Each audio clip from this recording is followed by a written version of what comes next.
귀한 비가 왔죠? 예, 비가 많이 필요할 것 같아요. 자, 오늘은 지난번에 우리가 그 느헤미야 10장 하다가 거의 끝나다가 말았죠?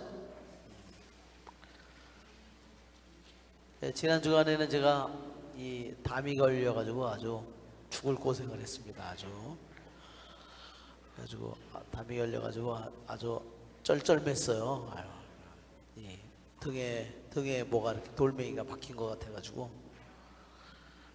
막 엎드릴 때도 그렇고 들어놓을 때도 누울 때도 아주 침대에 올라가는 들어놓을 때도 막 아주 죽는다고 그랬는데 지금은 좀 살아났습니다. 네. 자,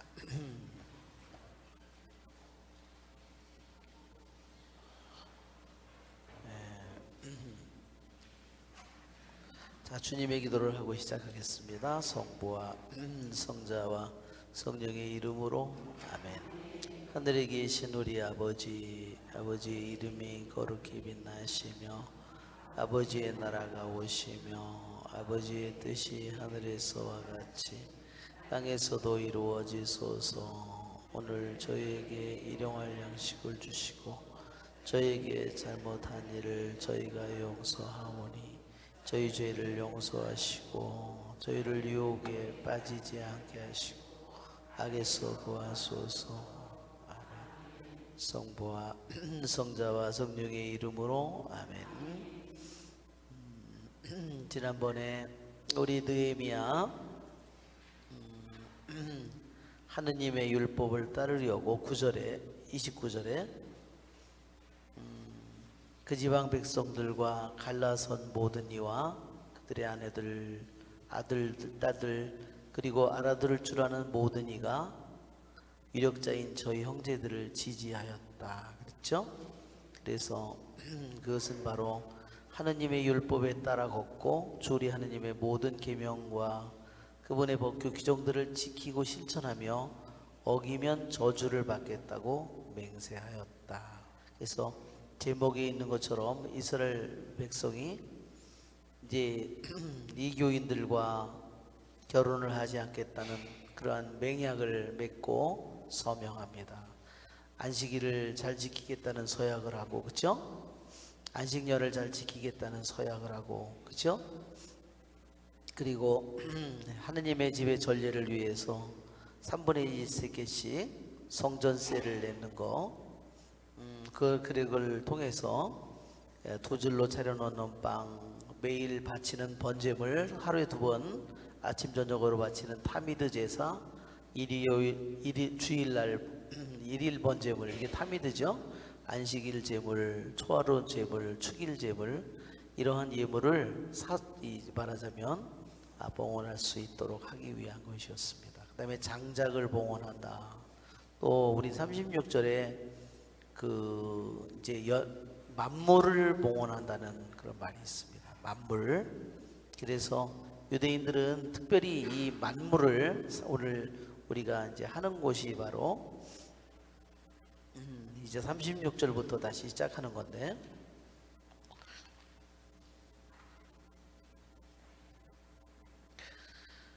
유대인들은 만물을 봉헌하는 것을 아주 중요하게 생각했습니다. 이 이스라엘 백성들은 원래 하느님이 아브라함을 부르신 이후로 항상 맏배 처음으로 나온 자식을 중요시 여겼죠. 그리고 그 맏아들을 어떻게 했어요? 하느님께 바쳐야만 했죠. 그렇죠? 네, 왜냐하면 이스라엘의 에집트의 모든 맏아들과 맏배 짐승을 다 치고 이스라엘의 맏아들과 맏배 동물만은 살려놨기 때문에 탈출기에 있는 것처럼, 그래서 맏아들은 누구의 것이에요? 맏배 동물이나 하느님의 것입니다. 우리들이 그래서 우리들에게도 맏자식이 있죠. 저도 크면서 보면 동생이 엄마는 큰형만 안다고 그런 소리를 자주 많이 들었어요.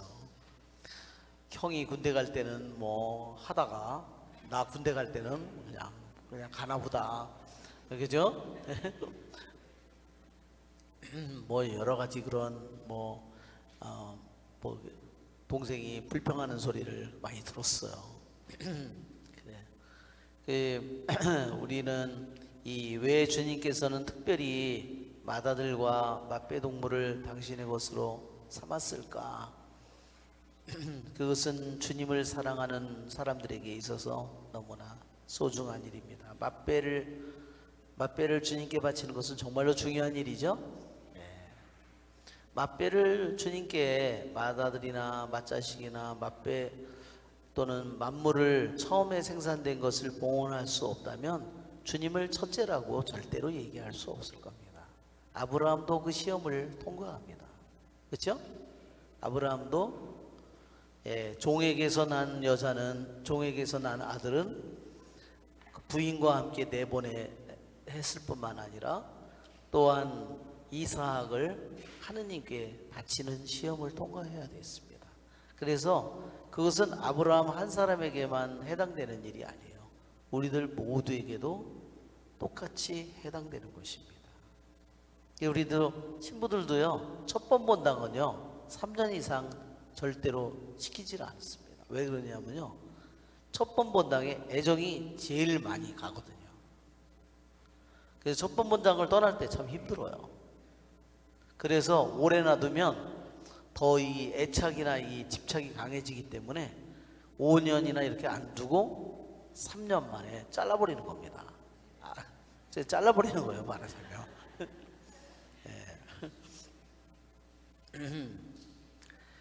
자, 우리 유대인들은 그래서 여기 보면 밭에서 나는 만물, 그래요? 밭에서 나는 첫 열매들이에요. 네, 밭에서 나는 것, 만물이, 저기가 the first fruit이라고 그러는데, 이 fruit이 밭에서 나는, 첫째 밭에서 나는 거, 또 뭐에서 난다 그랬어요? 나무에서 나는 거, 또 자녀 또는 가축, 이 모든 것에서 만물을 바치는 겁니다.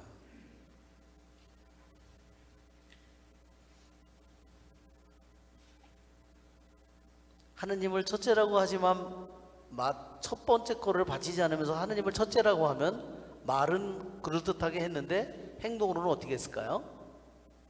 행동으로는 그렇게 실천하지 않은 겁니다. 밭에서 나는 만물은 뭘까요? 밭에서 나는 만물은 주로 이 사람들에게 맨 처음에 보리, 우리나라와 비슷하게 밀, 여기 나무는 뭐가 있을까요? 포도, 올리브, 그렇죠? 무화과, 그렇죠? 또 뭐가 있나요? 올리브, 그 다음에 대추야자. 대추야자 왜 많이 요즘에 여행 갔다 오면 사잖아요. 아주 엄청 달달한 거, 찌글찌글 해가지고 막, 그죠? 그 다음에 또 뭐가 많아, 이 사람들? 석류가 많아요. 석류.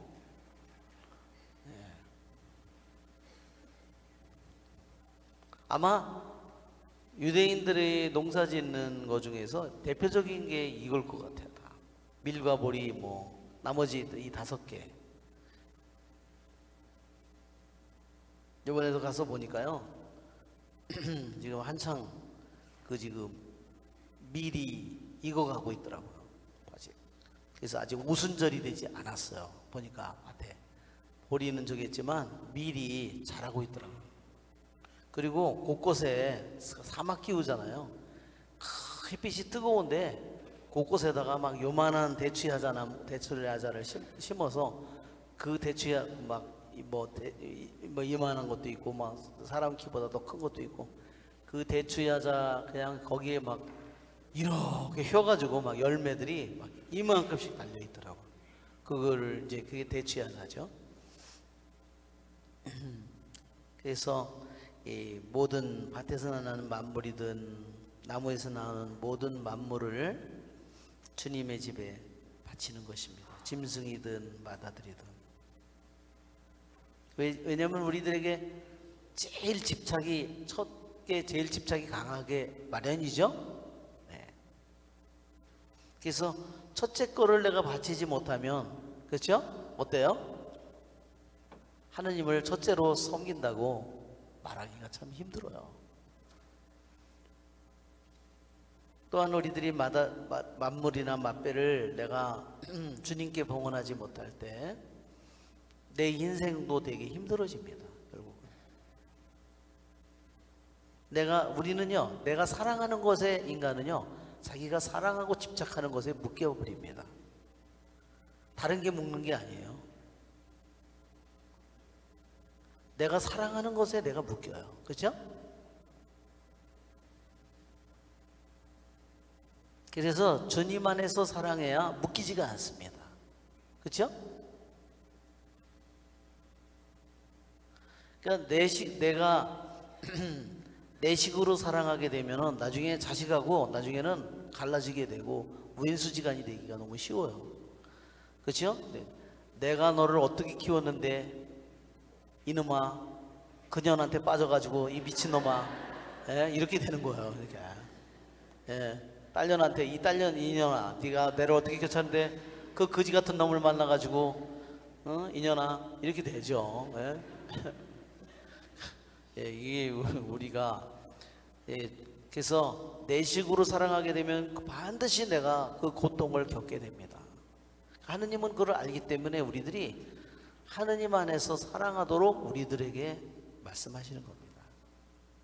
그래서 만물을 바치는 것이 말하자면 우리들이 주님 안에서 사랑하도록 만드는 길입니다.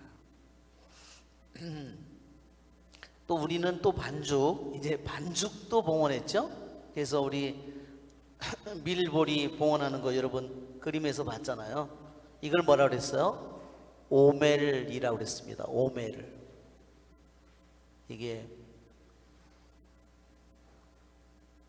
그 보리단을 보리 이 단을 베어 가지고 처음에 밭이나 논에서요, 말하자면 밭에서 제일 잘 익은 보리단을 베어서 그 첫 단을 말하자면 대사지에다 갖다 바치는 겁니다.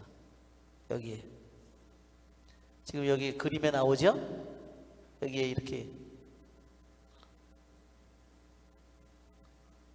이 보리단을 바쳐요. 이거를 곡식단, 이 곡식단이라는 말이 히브리 말로 오멜이에요. 오멜.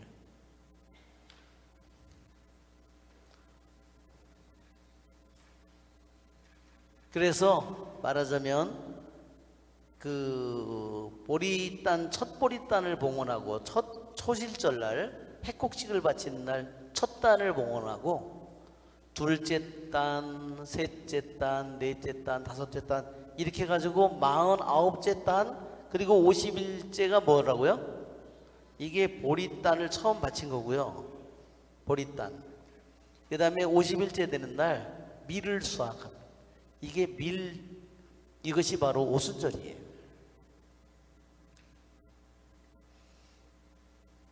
그리고 오순절 날에는 말하자면 그걸로 밀로 말하자면 반죽을 해서 그 반죽도 이 통에서 띄어서 그것도 봉헌했다는 겁니다.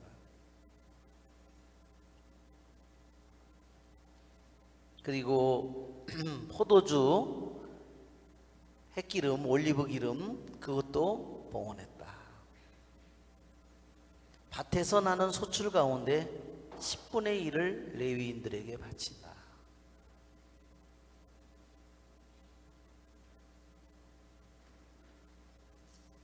그러면 레위인들은 그러니까 이 바친 11조로 바친 것은 밀이나 보리나 포도주나 뭐 올리브 기름이나 바친 대추에 말하자면 바친 것은 최상품이에요.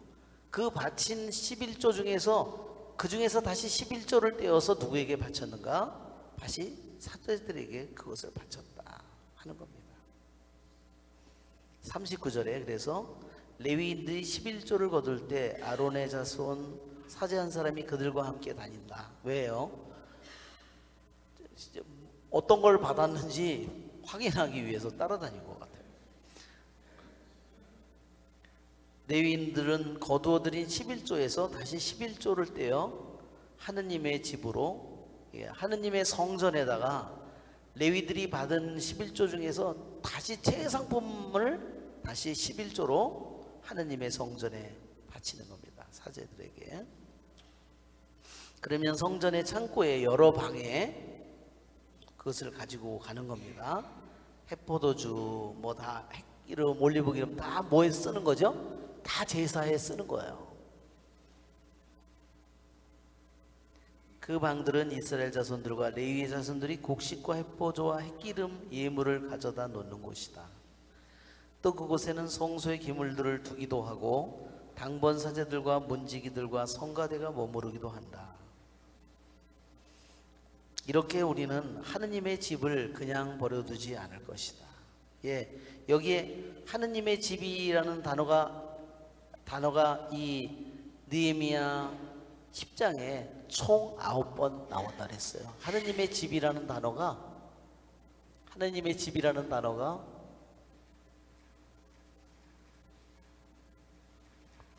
총 9번이나 등장한다. 이 느헤미야 10장에. 왜 그러냐? 그것은 하느님의 집에 하느님의 집을 그냥 황폐하게 내버려 두지 않을 것이다. 다시는. 왜?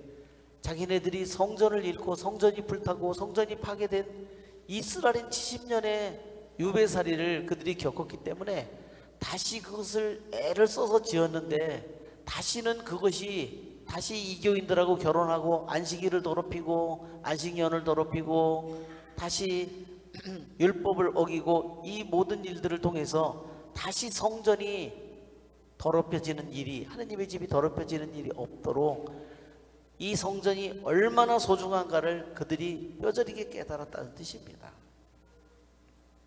그들이 하느님의 성전을 소홀히 하게 될 때 그들은 나라가 멸망함을, 자기 자신이 우상을 결국은 섬기고 성공을 섬기고 물질을 섬기고 번영을 섬기고, 그 우리나라도 그렇게 하기 되게 쉽죠.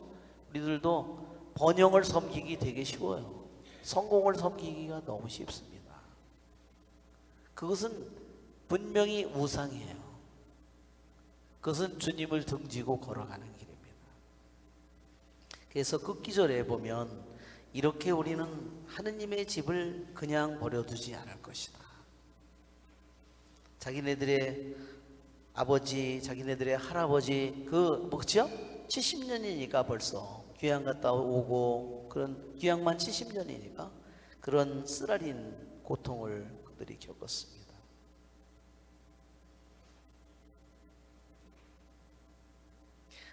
윈스턴 처칠은 이런 말을 했답니다.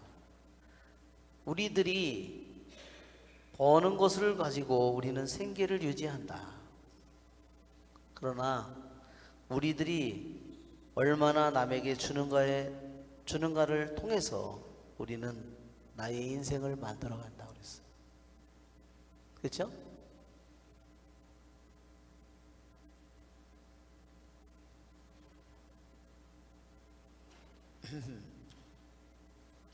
자, 오늘 우리 이제는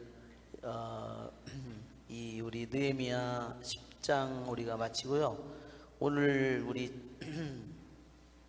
지난번에 느헤미야 우리 10장 밀린 안식년에 대해서 했죠?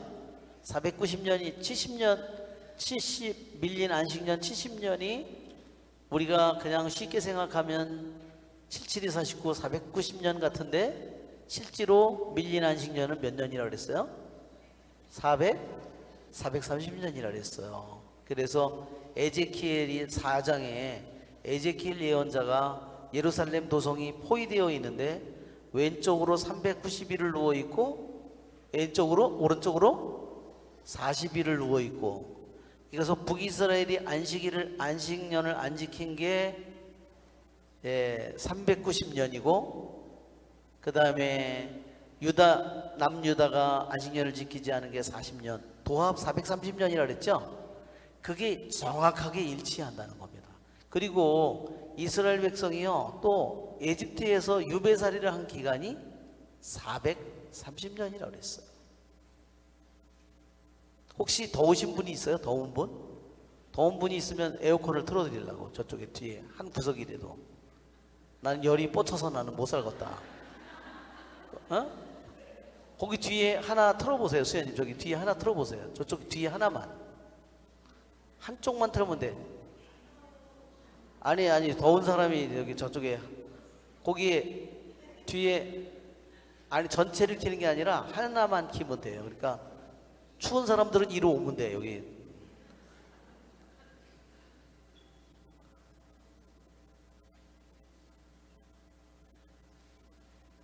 예, 갱년기가 돼가지고요, 엔진이 아무 때나 막 도는 사람들이 있어가지고요.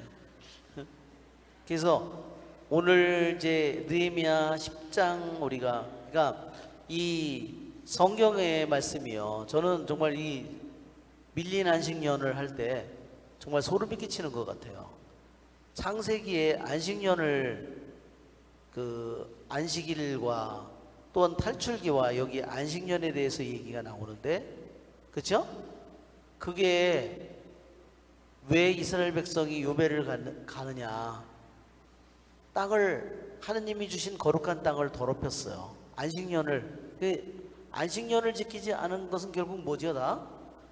다 말하자면 물질을 위해서, 성공을 위해서, 번영을 위해서 사는 거예요. 지난번에도 했죠? 7년째 안식년이면 실제로 농사를 거두어들이지 못하는 해가 몇 년이에요? 실제로는요, 7년 속에서요, 농사를, 밀이나 보리를 거두어들이지 못하는 게 실제로는 2년 동안을 못 거두어들이는 거예요. 거기다가 희년이 겹치면 몇 년까지? 연속 3년을요 밀보리를 거두지 못하는 겁니다. 1년만 밀보리를 거두지 못해도 가난한 사람들은 굉장히 힘든데, 그러니까 사실은, 그러니까 그것을 보면 우리들이 내가 성공만을 위해서, 번영만을 위해서 살아가면은 인간의 삶이 너무나 황폐해져. 그 법이 바로 그대로 이스라엘 백성의 에제키엘 예언자를 통해서, 예레미야 예언자를 통해서, 그것이 역대기 말씀을 통해서, 느헤미야를 통해서 그것이 그대로 이루어진다는 사실이 너무나 놀라워요. 다니엘이 어때요? 70년에 이제 유배를, 예레미야 예언자를 통해서, 입을 통해서 70년의 유배살이를 하게 되리라는 그 유배가 거의 끝나가고 있다는 사실을 다니엘이 깨닫죠. 그렇죠? 그러면서 이스라엘 백성이 돌아갈 거를 준비시키고 있어요. 너무나 놀라운 일입니다. 그러니까 창세기, 탈출기, 신명기, 그 다음에 역대기, 예레미야, 에제키엘, 이 모든 말씀이 그대로 다 안식년에 관한 모든 일이 그대로 이루어진다는 사실입니다. 자, 이제 오늘 우리는 11장을 할 차례인데요, 11장은 예루살렘에 자리 잡은 이들의 이름의 명단이에요. 그래서 이제는 그냥 여기는 예루살렘에 자리 잡은 사람들은 내버려 두고 바로 12장을 하게 되고, 이제 다음 주가 되면 느헤미야 13장을 하면서 마치게 될 것 같습니다. 자, 먼저 우리 느헤미야 12장의 우리 내용을 한번 우리가 읽어보도록 하겠습니다. 한번 읽어봅시다. 스룹바벨과 귀향한 사제들과 레위인, 스알티엘의 아들 스룹바벨과 예수와 함께 올라온 사제들과 레위인들은 이러하다. 스라야, 이르무야, 에즈라, 아마르야, 말록, 하투스, 스카냐, 르훔, 모레못, 이또, 기누토이, 아비야, 미야민, 마드야, 빌가, 스마야, 여호야립, 여다야, 살로, 아목, 힐키야, 여다야이다. 이들은 예수와 때 사제들의 우두머리들과 그 동료들이다. 레위인은 예수와 빈누이, 카드미엘, 세레브야, 유다, 그리고 자기 동료들과 함께 찬미가를 맡은 마타냐이다. 박부르크야와 운니는 동료들과 함께 그들 맞은 쪽에서 임무를 수행하였다. 예수아는 요아킴을 낳고 요아킴은 에리아십을 낳고 에리아십은 요다야를 낳고 요야다는 요나탄을 낳고 요나탄은 아투야를 낳았다. 요아킴 때 각가문의 우두머리 사제들은 이러하다. 스라야의 집안에서는 무라야. 예, 이렇게 이제 이름이 명단이 쭉 나오고, 그 다음에 22절에는 레위인들의 명단이 나오죠. 레위인들의 명단이 나옵니다. 자, 그 다음에는 27절에 예루살렘의 성벽을 봉헌합니다. 예루살렘의 성벽은 예루살렘에 이미 앞장에서 11장에 예루살렘 성 안에서 누구누구가 살 건지를 다 결정했고, 성 안에 살 사람들을 정한 후에 이제 예루살렘 성벽 봉헌식이 이루어집니다.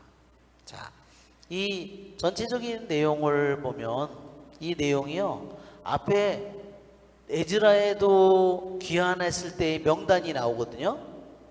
여기에 보면 스알티엘에 한번 에즈라의 앞에 명단을 한번 보세요. 에즈라기에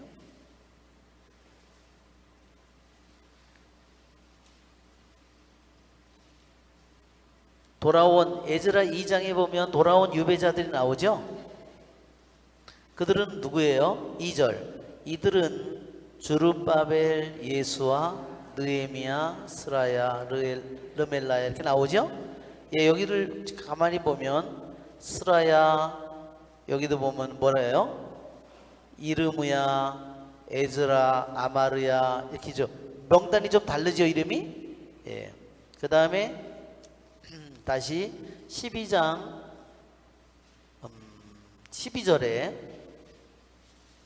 12절 사제 각가문의 우두머리들 요아킴 때 각가문의 우두머리 사제들은 이러하다 했죠. 자, 먼저 이 내용을 이해하려면요, 먼저 10절 12장 10절 11절을 먼저 봐야 돼요. 자, 10절 11절은 뭐냐면요, 이것은 대사제의 자손들의 명단이 나와 있는 겁니다. 대사제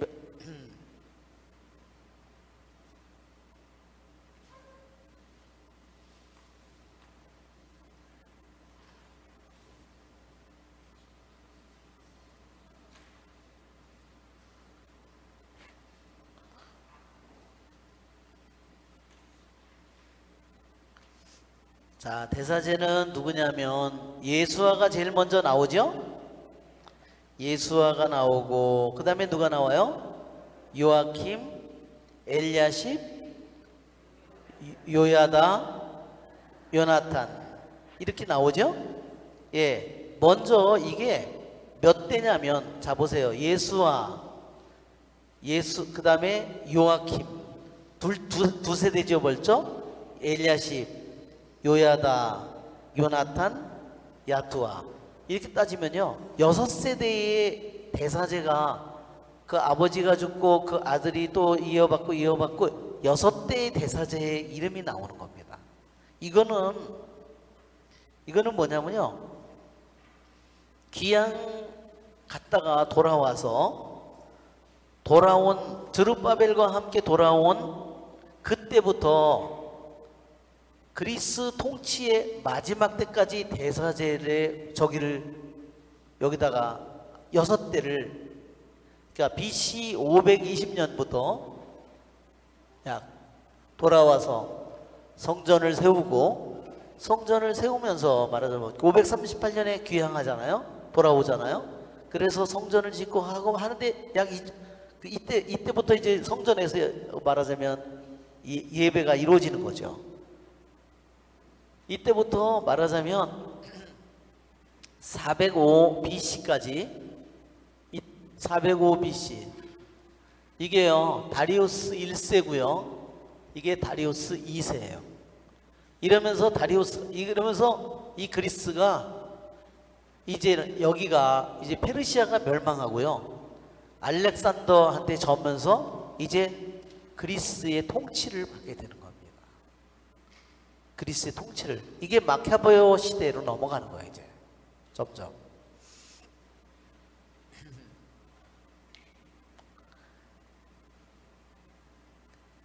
자, 이제 먼저 10절 11절은 이스라엘 백성이 귀향을 해서 돌아온 후에, 그때 대사제에서부터 6대, 약 몇 년이에요? 115년간의 대사제의 명단이 쭉 나와 있는데, 그러면 여기에 보면요, 1절서부터 9절까지는 누구냐면요, 바로 여기에 첫 번째가 예수와 대사제죠. 이 예수와 대사제 때 돌아온 이들의 명단이에요. 사제 명단. 1절부터 9절까지. 그 다음에요, 12절부터 21절, 여기는 내용이 뭐냐면,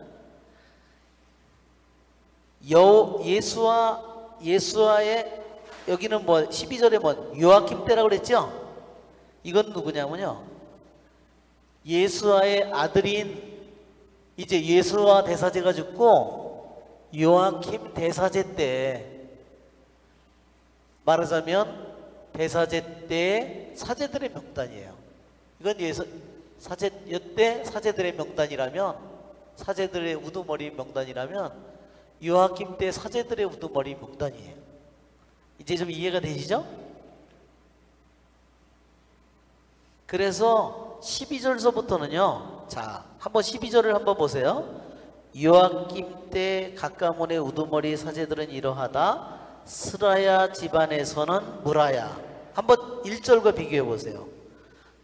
12장 1절에 스알티엘의 아들 저룹바벨과 예수와 대사제, 총독은 저룹바벨이고 예수와는 대사제와 함께 올라온 이 명단 중에 첫 번째가 스라야죠. 두 번째 이르무야죠. 스라야 집안에서는 무라야. 두 번째 이르무야 집안에서는 누구?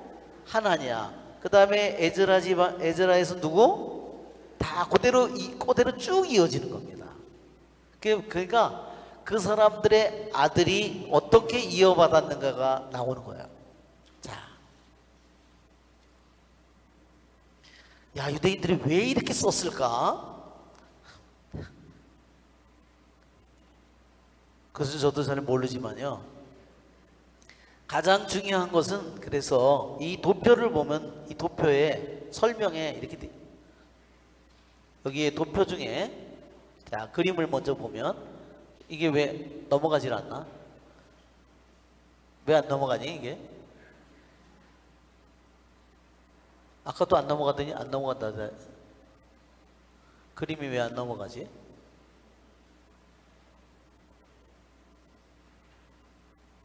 왜 안 넘어가냐 이거?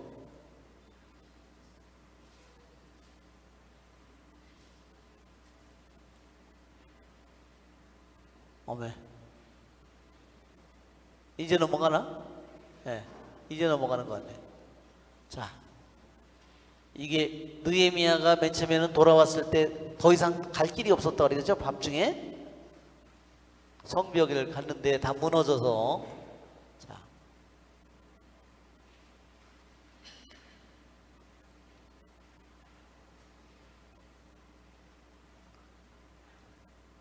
여기에 이 도표가 있는데 이걸 한번 확대해 보면, 확대가 아니라 더 작아졌다.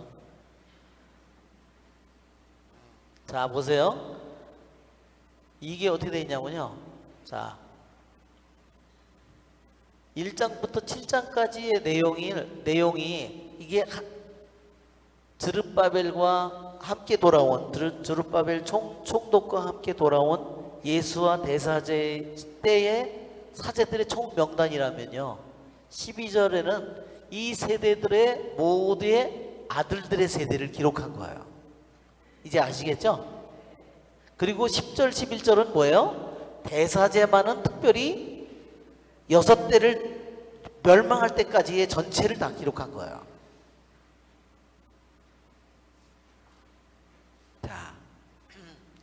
그러면 우리들이 이제 이 내용을 전체 이 구조가 어떻게 됐는지를 알게 되는데, 그러면 12장 1절부터 9절까지를 보면요, 이 사제들의 이 가문이 몇 개 이름이 나오냐면 22개가 나와요. 그런데 왜 이 사람들이 이 22개를 여기다 집어넣냐면, 이유는요, 역대기 하권을 한번 펴보세요. 역대기 하권 23장. 역대기 하권 23장. 역대기 상권 23장. 예, 말이 계속 헛나오고. 23장 레위인의 조직이 있죠. 그 다음에 24장 사제단의 조직이 있죠. 아론 사제들의 조는 이러하다. 그러니까 이게 다윗 왕 때요, 사제 집안을, 사제를 총 몇 조로 나누었냐면요, 24조로 나누었어요. 왜? 1년에 한 그 사제 집안이요 와서 2주씩 근무를 하도록 만든 거예요. 2주 근무하고 교대를 하고 집으로 돌아가는 거야. 아무리 뭐 북쪽에 살든 어디에 살든 남쪽에 살든 좌우지간 2주 동안 스가랴가 자기 당번 차례가 되어서, 그쵸, 제사를 지내다가 천사가 나타나서 벙어리가 되죠. 그런 것처럼. 그리고 25장을 보면, 역대기 하권 25장에 보면 성전의 성가대도 24조로 나누어져 있습니다. 그러니까 사제들도 24조, 레위들도 말하자면 성가대도 24조로 나누어서 그들이 교대될 때 또 가서 자기네들이 성전에서 일하고 성가대에서 일하고, 어떤 사람은 다시 뭐예요? 자기 생업으로 돌아가는 겁니다. 자, 여기에 지금 느헤미야에서 24개 조가 돼야 되는데 이름이 22개만 나오는 것은 뭐냐면 다는 없다는 거예요. 사제들 귀향을 갔던 사람, 70년에 갔던 사람들 중에 일부만 돌아왔어요. 말하자면 네 집안만 돌아왔어요. 그 집안을요 다시 나누어서 24개로 만들려고 한 거예요. 그러는데 24개 조를 만들려고 했는데 다윗 왕 때, 솔로몬 왕 때처럼 그 왕의 이스라엘 유다의 왕국에처럼 24개 조로 만들려고 했는데 못 만들고 이제 비슷하게 22개 조가 되었다는 것을 여기서 보여주는 겁니다. 아시겠죠? 그래서 다윗 왕과 솔로몬의 시대에 만든 사제들의 가문이 24개 조가 되어서 그 24개 조가 돌아가면서 운영이 되도록 하는 것에 거의 가까이 갔다는 것을 여기서 우리에게 보여주는 겁니다. 그래서 요아킴, 여기서 예수와 저룹바벨 총독과 함께 돌아온 예수와 대사제 때 사제들 가문이 몇 가문이 안 돌아왔지만 그 가문을 다시 다 나누어서 24개 조로 가까이 만들려고 했다.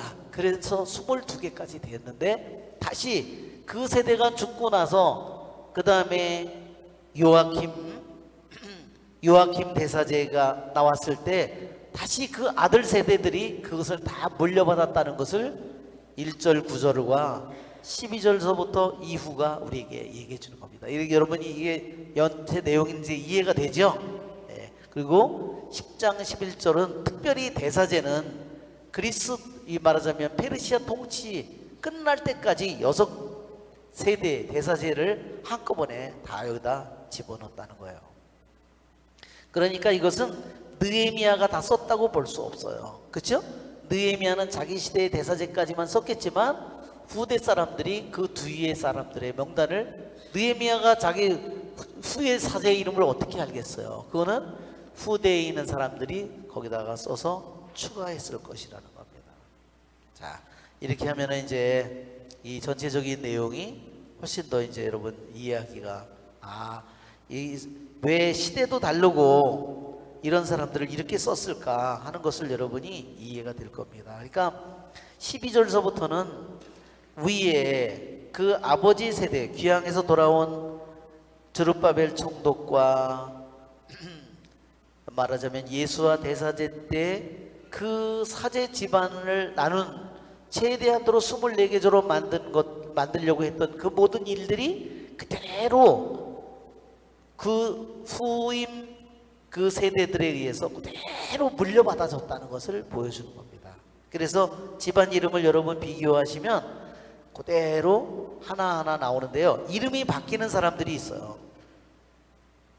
예, 어떤 이름들이 바뀌느냐 하면요. 14절에 보면 12장 14절에 스바냐가 있어요. 스바냐. 그렇죠? 15절 스바냐의 집안에서는 요셉이라고 되어 있잖아요. 근데 이게 뭐냐면 그 앞에 여기에서는 뭐라고 되냐면요. 스카냐로 되어 있어요. 12장 2절 3절에 보면은 스카냐로 되어 있어요. 그렇죠? 스카냐로 되어 있습니다. 그러니까 이름이 어떤 사람은요. 이름이 두 가지 이름이 있는 거예요. 또 한 가지는요. 하림이 있죠? 하림은요. 12장 2절 3절에서 뭐라고 나오냐면 르훔이라고 나와요. 하림의 다른 이름이요. 르훔이에요. 그래서 우리가 볼 때 12장 15절에 하림 집안에서는 아드나 이렇게 나오죠. 근데 이 하림이 앞에 3절에 보면 누구냐? 하림이 안 나와요. 그게 스카냐 다음에 나오는 르훔이에요. 이렇게 이름이 조금씩 바뀌어서 있지만 거기 있는 이름이 그대로 다시 등장합니다. 자, 이제는 레위인들 22절 느헤미야와 에즈라 시대의 레위인들. 그러니까 22절은 이제 시대가 훨씬 더 달라진 거예요. 그렇죠? 여기는 지금 520년 그 다음 세대니까 기껏 해봐야 40년이라고 해도 480년인데 이제 느헤미야와 에즈라면 BC 약 450년 정도 된 거예요. 시간이 훨씬 뒤에 또한 갑자기 여기 보면 레위인들의 명단이 나옵니다. 그렇죠? 그러니까 이렇게 여기서 기록한 목적은 그 사람들 전체를 일목요연하게 보여주려고 하는 것이 아니라 뭐예요? 이렇게 그 세대들이 귀향을 가서 돌아와서 극히 일부의 세대만 돌아왔지만 그 세대들이 다시 24조를 만들려고 했다는 거. 거기에 따른 뭐가 있어야 돼요? 또한 레위들이 있어야 되고 그것을 보여주는 겁니다. 그러면서 느헤미야와 에즈라 시대의 레위인들의 거기에 이름이 거기에 나오는 겁니다. 자, 엘야십 22절 요야다 요하난 야뚜아 때 가문의 우두머리인 레위인들 엘야십 요야다 요하난 야뚜아는요 다 대사제 이름이에요. 그러니까 야뚜아가 뭐냐면요 이스라엘의 정통 대사제로서 마지막 사람이에요.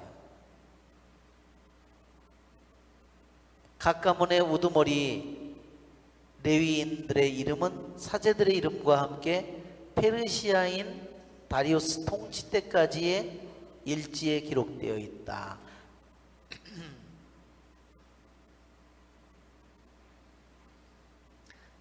그러니까 여기에는 기록되어 있지 않는데 다른 기록에 기록되어 있다는 거겠죠. 그 당시에 있던 기록들에 23절 레위의 자손들 가운데서 각 가문의 우두머리들 이름은 엘야십의 아들 요하난 때까지의 일지에 기록되어 있다. 엘야십, 요하난 다 대사제 이름입니다. 24절 레위인들의 우두머리들은 하사브야, 세레브야, 카드미엘의 아들 예수아였는데 그들 맞은 쪽에서는 동료들이 단별로 하느님의 사람 다윗이 지시하였던 대로 찬양가와 찬송가를 불렀다. 이 그림을 보면 우리가 어느 정도도 이해가 될 텐데 그림을 한번 봅시다. 맨 위에 자 이제 그림을 보면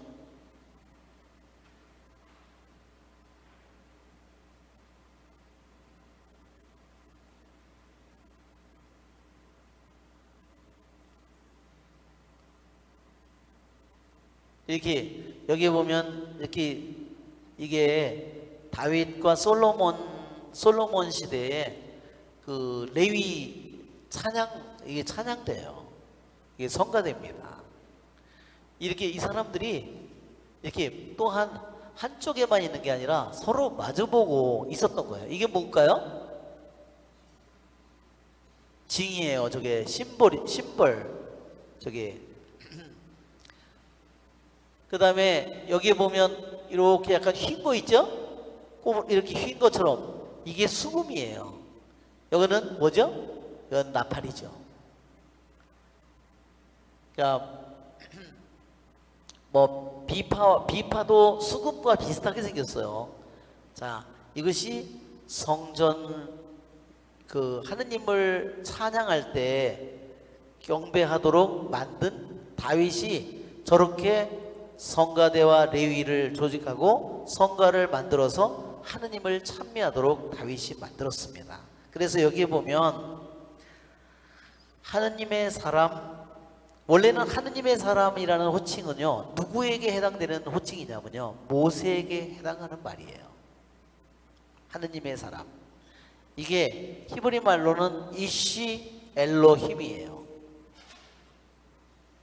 하느님, 왜 다윗을 하느님의 사람, 왜 모세라고, 원래는 모세에게 붙었던 호칭인데, 모세는요, 왜 하느님의 사람이라고 그랬냐면, 하느님의 사람이라는 명칭을 붙은 것은 예언자를 말할 때 주로 하느님의 사람이라고 했어요.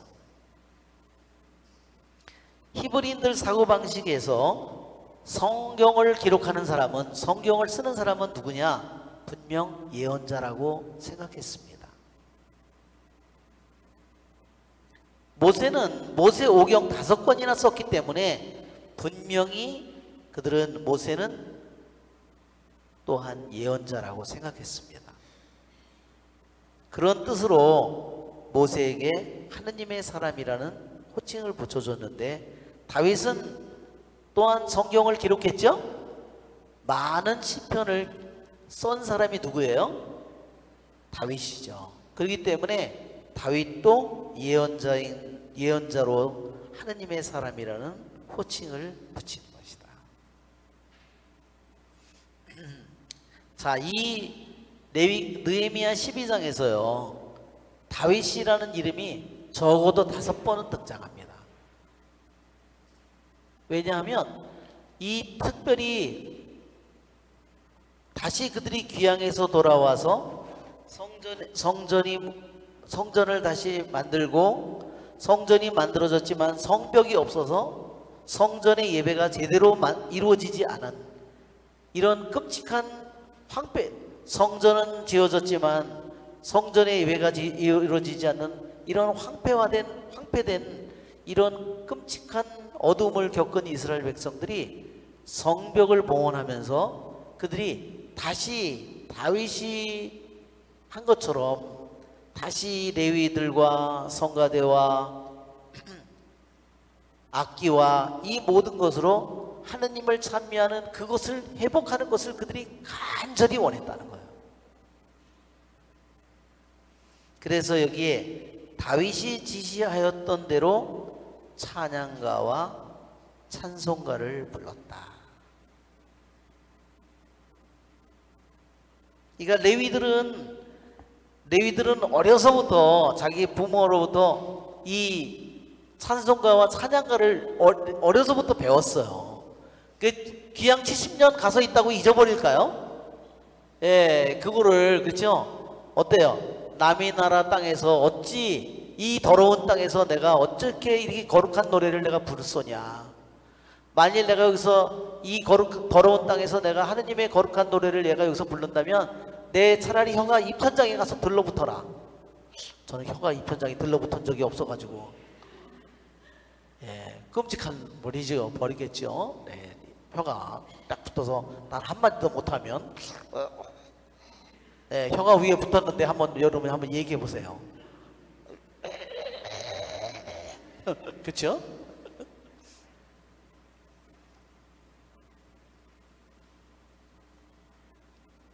예, 여기에 다윗이 5번이나 등장하는 것은 그들이 다시 성전을 세우고 다시 성벽을 다시 완성함으로 인해서 그들이 예배를 다시 회복하게 되는데, 다윗이 하던 대로, 다윗이 편성한 대로, 다윗이 만들어 놓은 대로 하느님의 예언자로서 하느님이 시키는 대로 다윗이 분명히 한 건데, 말하자면 찬양과 찬송을 부르는 것이 회복되기를 그들이 간절히 바랬다는 것을 보여주는 겁니다.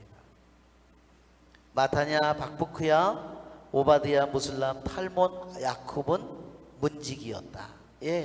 이 사람들에게 문지기는 너무나 소중해요. 왜? 성벽이 무너졌는데 문지기가 있으면 뭐예요? 그렇죠? 그러나 성벽이 완성되었을 때 그들은 완성되니까 이제 문지기는 너무너무나 중요한, 말하자면 직책입니다. 이들은 강문에 딸린 창고들을 지켰다.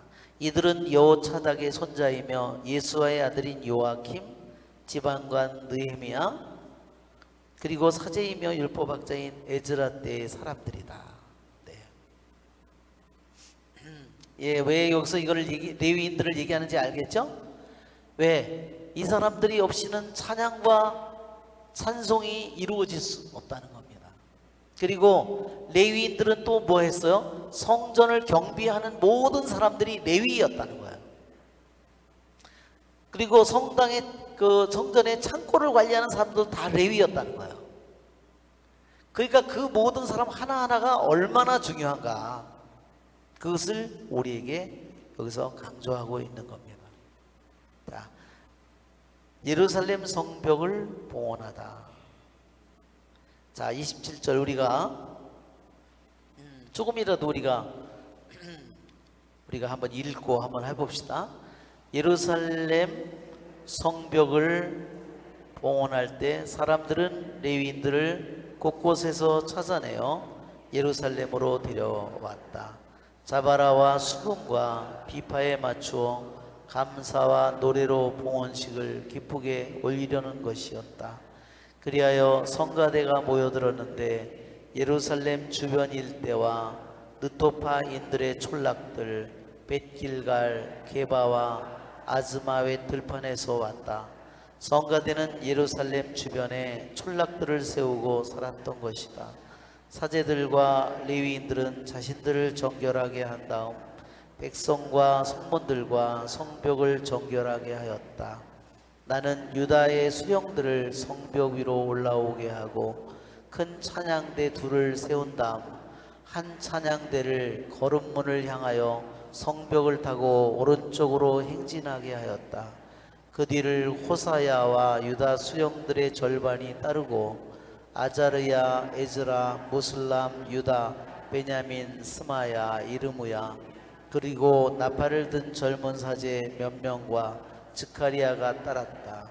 즈카리아는 요나탄의 아들, 요나탄은 스마야의 아들, 스마야는 마타냐의 아들, 마타냐는 미카야의 아들, 미카야는 자쿠르의 아들, 자쿠르는 아삽의 아들이다. 그 다음은 하느님의 사람 다윗의 악기를 들고 즈카리아의 동료인 스마야, 아자르엘, 밀랄라이, 길랄라이, 마이, 느타넬, 유다, 그리고 하나니가 따랐다. 에즈라는 그들 앞에 있었다. 샘문에서 그들은 곧바로 성벽 층계를 통하여 다윗성 층계로 올라가서 다윗 궁위를 지나 동쪽 물문에 이르렀다. 또 그 다음에 우리 43절까지 읽어봅시다. 둘째 찬양대는 왼쪽으로 갔다. 나는 백성의 절반과 더불어 성벽 위로 그 뒤를 따라 가마탑 위로 넓은 성벽까지 갔다. 그리고 에프라임 문 위를 지나 옛문과 물고기 문 위, 그리고 하나날탑과 백인탑으로 해서 양문에 이르러 경비대 문에서 멈추었다. 두 찬양대는 하느님의 집에 들어가 멈추었다. 관리들 절반이 나와 함께 있었고 사제로서는 엘야킴, 마아세야, 미냐민, 미카야, 엘요에나이, 스가랴, 하나냐가 나팔을 들고 있었으며 또 마아세야, 스마야, 엘아자르, 우찌, 여호하난, 말키야, 엘람, 에제르가 있었다. 성가대는 지휘자인 이즈라흐야와 함께 악기에 맞추어 노래하였다. 그날 사람들은 많은 제물들을 바치며 기뻐하였다. 하느님께서 큰 기쁨으로 그들을 기쁘게 하셨기 때문이다. 여자들과 아이들도 함께 기뻐함이 예루살렘에서 기뻐하는 소리가 멀리까지 들렸다. 네, 여기까지만 읽고 우리 잠시 10분 쉬었다가 여러분 다음 시간을 하겠습니다. 네, 성벽 봉헌. 여러분 왜 성벽을 봉헌했을 것 같아요? 네? 네, 정말 그 성벽을 봉헌하는 그러한 일은 정말 유대인들이 성벽이 없는 상태인 것은 그냥 수도 없이 짓밟히는 거였죠. 우리 요세푸스의 기록에 의하면 아침에 일어나면 유대인들이 막 여기저기 피살되어서 뒹굴고 정말 낮이고 밤이고 그냥 시도 때도 없이 약탈을 당하는 것이 성벽이 없는 그들의 정말 불쌍한 처지였었다고 그랬습니다.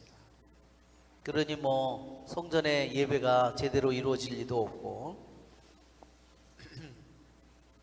이 성벽을 봉헌함으로써 이 백성들은 이제 안전하게 살게 됐고 또 성전 예배가 완전히 회복되는 겁니다. 성전은 지어놨지만 성벽이 뚫려 있는 이런 상태에서는 성전의 예배가 제대로 이루어질 수 없는 거죠. 자, 그래서 그들은 성벽을 봉헌하는 이런 일을 하게 됐습니다. 왜? 성벽이 얼마나 중요한지를 그들이 정말 절실히 그들이 깨달았기 때문입니다. 예루살렘 성벽을 봉헌할 때 사람들은 곳곳에서 레위인들을 찾아내어 예루살렘으로 데려왔다. 자바라와 수금과 비파에 맞추어 감사와 노래로 봉헌식을 기쁘게 올리려는 것이었다. 아까 그 그림 여러분 저 그림에 나오는 것처럼 그리하여 성가대가 모여들었는데 예루살렘 주변 일대와 느토파인들의 촌락들 벳길갈 게바와 아즈마의 들판에서 왔다. 성가대는 예루살렘 주변에 촌락들을 세우고 살았던 것이다. 이 지도 여기에 보면 지도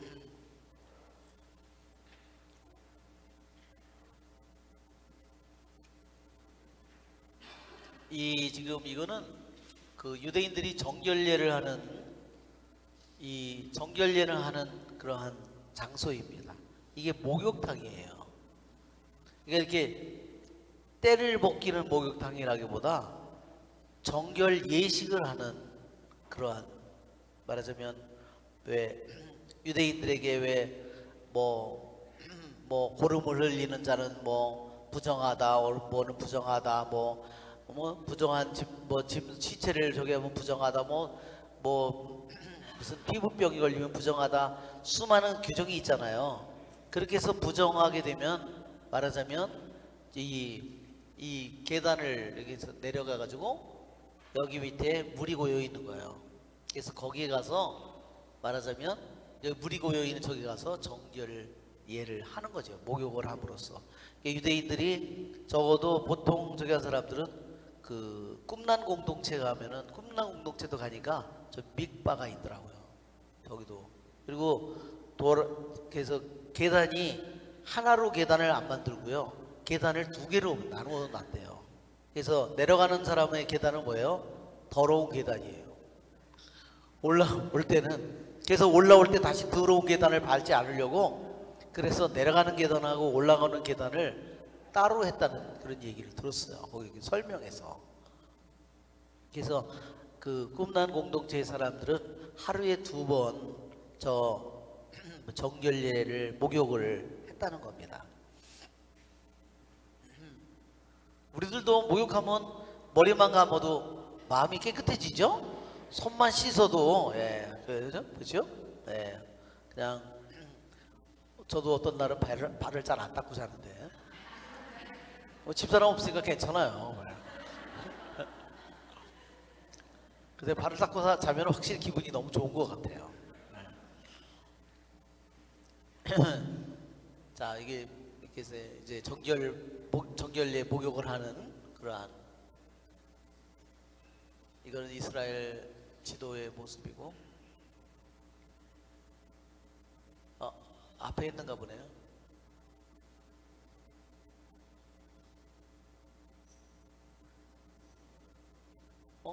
이상하다. 왜 이렇게 됐지? 좌우지간. 지도는 나중에 보고, 사제들과 레위인들은 자신들을 정결하게 한 다음 백성과 성문들과 성벽을 정결하게 하였다. 네. 먼저 사제와 레위인들은 자신을 정결하게 했고, 이제 자신들이 정결하게 된 후에 백성도 정결하게 만들고, 성문들도 정결하게 만들고, 성벽도 정결하게 하는 그런 예식을 거행한 겁니다.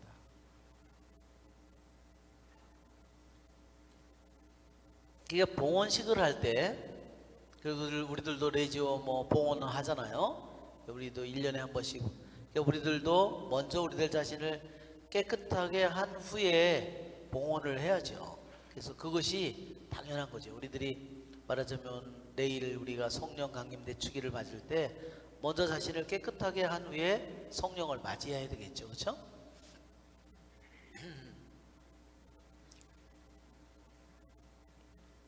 자, 이 성벽을 봉헌하는 데에 특별히요, 노래한다는 말이 총 8번이 나오고요. 짧은 27절부터 끝까지 짧은 부분이지만 노래한다는 부분이 8번, 감사한다는 말이 6번, 기뻐한다는 말이 7번이나 등장합니다. 그러니까 이 성벽을 봉헌하는 것이 얼마나 그들이 기뻐하고 감사하고 하는, 그래서 즐거워하고 그들이 행복해하는 그러한 예식인가를 보여줍니다.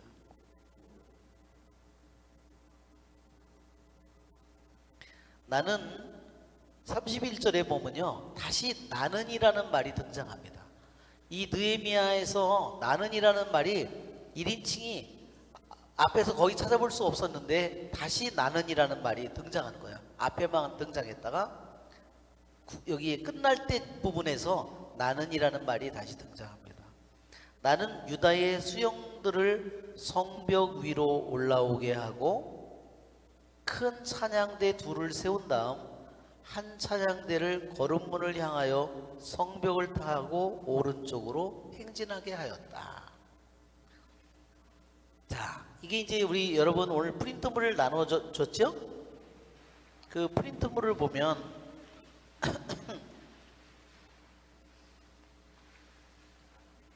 우리 자, 프린트물을 보면 이 다음,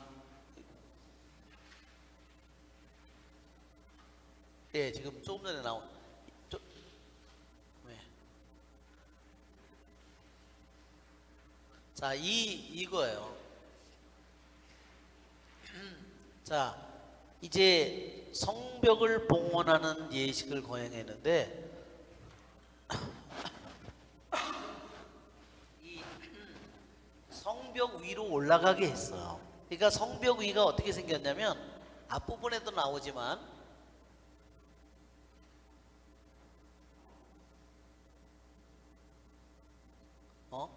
뒤에 나오나 그래?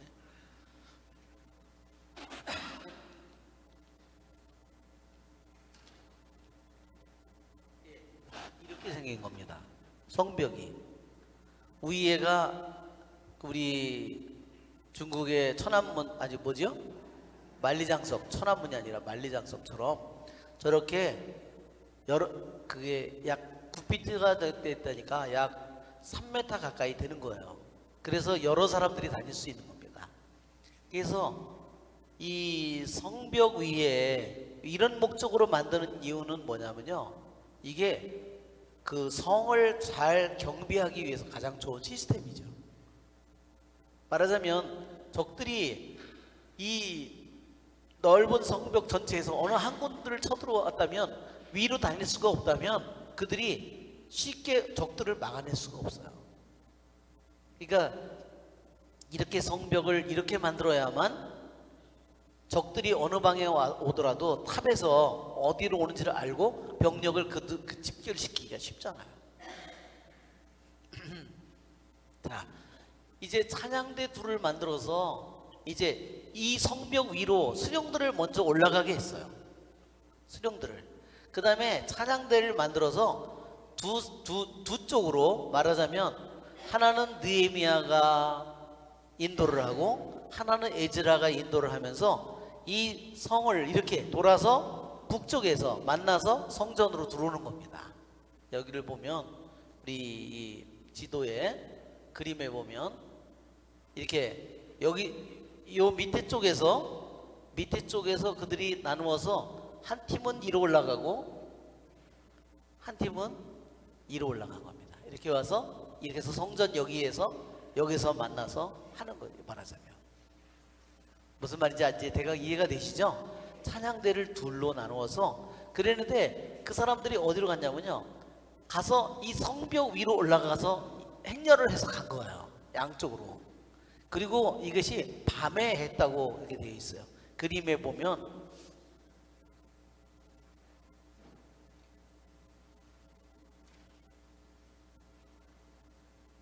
여기에 그림의 모습이 나오죠? 횃불을 들고 나팔을 들고 이렇게 해서 성벽 위로 걸어 다니는 이 모습이 나타납니다. 이게 레위 찬양대가 이렇게 이 성벽 위로 양쪽으로 나누어서 에즈라 느헤미야가 앞장서서 가서 이렇게 해서 이 성전 봉헌식을 이렇게 아주 거창하게 거행했어요. 자, 나는 유다의 수령들을 성벽 위로 올라오게 하고 유다의 수령들을 먼저 성벽 위로 올라가게 만들었어요. 그 다음에 레위의 찬양대를 둘로 나눈 다음에 한 찬양대는 거름문을 향하여 성벽을 타고 오른쪽으로 행진하게. 거름문을 여러분 한번 찾아보세요. 거름문이 뭐냐면요, 똥문이에요.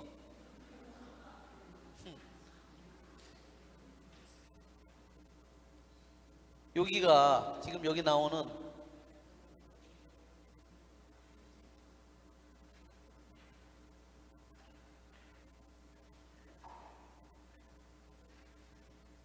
위로 올라가야 되는데 거꾸로 닮았어. 예, 이 여기 보면 덩게이트라고, 우리나라 똥이나 덩이나 다 비슷해요. 여기는 똥문이고요, 요거는 샘문이에요. 그래서 여기에서 보면 찬차장대를 거름문을 향하여 성벽을 타고 어느 쪽으로?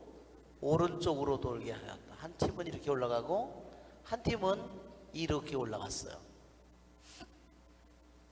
그 뒤를 호사야 유다의 수령들이 절반이 따르고 아자랴, 에즈라, 무슬람, 유다, 베냐민, 스마야, 이르무야, 그리고 나팔을 든 젊은 사제 몇 명과 스가리야가 따랐다. 예, 그러니까 여기 보면 나팔을 든 사제도 함께 따라갔고요. 스가리야는 요나탄의 아들, 요나탄은 예, 갑자기 스가리야가 나오니까 갑자기 뭐가 나와요? 누구까지 나와? 갑자기 족보로 스가리야가 따랐다 그러면 되는데 스가리야가 나오자 갑자기 족보가 쭈르륵 등장하는 거예요. 왜 이렇게 얘기를 하겠어요? 이 스가리야가 아삽은 누구예요? 레위의 아삽의 시편이라는 게 많죠? 시편 중에 바로 그겁니다. 이게 여기가 이 스가랴가 아삽의 자손으로 아삽의 아들의 아들의 아들의 아들의 아들이고 이 사람이 성전에서 노래하던 가문의 사람이라는 걸 여기서 이것을 얘기하는 겁니다. 그 다음은 하느님의 사람 다윗의 악기를 들고 다시 나오죠. 하느님의 사람 다윗이라는 말이 스가랴의 동료인 스마야, 아자르엘, 밀랄라이, 길랄라이, 마이, 느타넬, 유다 그리고 하나니가 달았다. 그러니까 스가랴의 동료니까 누구예요? 다 레위 성가대 노래하는 사람들이에요. 에즈라는 그들 앞에 있었다. 샘문에서 그들은 곧바로 성벽 층계를 통하여 다윗성 층계로 올라가서 다윗궁을 지나 동쪽 물문에 이르렀다. 예, 여기 물문에 여기로 올라가서 다윗성으로 올라가는 여기 층계가 있었나 봐요. 그래서 물문으로 올라간 거예요. 말하자면 여기 물문이 샘문, 그 다음에 물문은 워러게이트니까 여기가 물문이에요. 자, 우리 지도로 보면, 자, 그래서 여기에 거름문, 이 거름문에서 다윗성 성벽으로 올라가는 계단을 따라서 성벽 위로 올라가서 샘문을 거쳐서 결국은 물문까지 간 거지. 이렇게 올라가서 다윗궁을 지나 동쪽 물문에 이르렀다. 그러니까 이쪽 방향으로 계속해서 올라가 가지고 이렇게 해서 말문 거쳐서 이스트 게이트, 동문 여기를 거쳐서 그 다음에 여기는 머스터 게이트라고 여기는 경비문이에요. 자, 두 번째 찬양대는 왼쪽으로 갔다. 여기서 보면 두 번째 찬양대는 왼쪽으로 간 겁니다. 이렇게 해서 계곡문으로 올라가서 여기에 보면 그 벽난로 탑, 그 다음에 이 벽난로는요 빵 굽는 벽난로예요. 그러니까 말하자면 개인용이 아니라 말하자면 많은 사람들이 와서 빵을 굽게끔 만들어 놓은 여러 말하자면 쉽게 말하자면 빵을 구워서 거기서 불을 붙여놓으면 여러 군데서 붙여서 쉽게 구울 수 있도록 만들어 놓은 겁니다. 나는 백성의 절반과 더불어 이렇게 해서 이쪽으로 간 거는 에즈라가 이쪽으로 간 거고요. 느헤미야는 이쪽을 따라서 인도를 해서 간 거예요. 나는 백성의 절반과 더불어 성벽 위로 그 뒤를 따라 가마탑, 이 가마탑이 빵 굽는 탑이에요. 이 가마가 빵 굽는 가마예요. 여러분 이렇게 이 사람들 빵을 구울 때 이렇게 벽에다가 이렇게 탁 이렇게 반죽해 가서 탁 붙이죠? 그걸 만들어 놓은 벽난로 가마예요. 위로 넓은 성벽까지 갔다. 넓은 성벽, 이게 넓은 성벽이요. 여기에 넓은 성벽이 있고 그다음에 뭐가 있어요? 옛문, 물고기문, 하나넬 탑, 그다음에 백인탑. 그러면서 이렇게 나오는 겁니다. 양문, 그다음에 양문, 여기가 양문이죠. 그리고 경비대문, 여기서 멈췄다. 이렇게 해서 들어온 겁니다. 이렇게 해서 들어와서 여기서 서로 만나서 경비대문에서 서로 들어와서 이 성전으로 들어온 겁니다. 두 찬양대는 하느님의 집에 들어가 멈추었다. 관리들 절반이 나와 함께 있었고 사제로서는 엘야킴, 마아세야, 미냐민, 미카야, 엘요에나이, 스가랴, 하나냐가 나팔을 들고 있었으며 마아세야, 스마야, 에라자르, 우찌, 여호야난, 말키야, 엘람, 에자르가 있었다. 성가대는 지휘자인 이즈라흐야와 함께 악기에 맞추어 노래하였다. 그러니까 이 노래하는 사람들이요, 레위가 목소리로 노래를 하는 사람이 있었고요, 또 한 사람은 사제들이 나팔을 부는 사람들이 있었고, 또 한 사람들은 레위들이 악기를 말하자면 연주하는 사람들이 있었어요. 그러니까 이게 다 함께, 그러니까 두 조로 나누어졌으니까, 그래서 세 사람들이 각 이렇게 양쪽으로 나눠가서 노래를 하고 악기를 연주하고 이러면서 그들이 이 성벽 봉헌식을 하는 겁니다. 성벽 봉헌식이 저기 우리도 어떤 데 성모님 뭐 봉헌하고 그럴 때 이렇게 어깨에 메고 행렬도 하고 그러잖아요. 그날 사람들은 많은 제물들을 바치며 기뻐하였다. 하느님께서 큰 기쁨으로 그들을 기쁘게 하셨기 때문이다. 여자들도 아이들과 함께 기뻐하니 예루살렘에서 기뻐하는 소리가 멀리까지 들렸다. 자, 이 성벽을 봉헌하는 것이 왜 우리에게 정말 우리들이 주목해 봐야 하는 이유는, 우리 다시 느헤미야 2장을 한번 펴보세요. 느헤미야가 막 소식을, 예루살렘이 1장, 느헤미야 1장 3절을 보면, 그러자 그들이 나에게 대답하였다. 포로살이를 모면하고 지방의 남은 이들은 큰 불행과 수치 속에 살고 있습니다. 예루살렘 성벽은 무너지고 성문들은 불에 탔습니다. 4절, 나는 이 말을 듣고 주저앉아 울며 여러 날을 슬퍼하였다. 그리고 단식하면서 하늘의 하느님 앞에서 기도하며 이렇게 아뢰었다. 그렇죠? 그렇게 몇 달 동안을 그가 단식하고 기도하면서 정말 하느님의 응답이 오기를 기다려요. 그렇죠? 2장에 보면 아르타크세르크세스 임금 제20년 니산달, 내가 술 시정 담당이었을 때 나는 술을 가져다가 임금께 올렸다. 그런데 내가 이제까지 임금님 앞에서 슬퍼한 적이 없기 때문에 임금님께서 나에게 물으셨다. 어째서 슬픈 얼굴을 하고 있느냐 그랬죠? 예, 이것이 굉장히 위험한 순간이라고 그랬죠? 왜 그랬어요? 예, 헌작 시정은요, 어떤 경우에도 슬픈 얼굴을 말하자면 임금 앞에 해서는 안 돼요. 그러면 그 즉시 사형을 당할 수 있다는 겁니다. 그게 왜냐? 궁중의 그게 법이에요. 근데 자기도 모르게 그렇게 된 거예요. 자기도 모르게.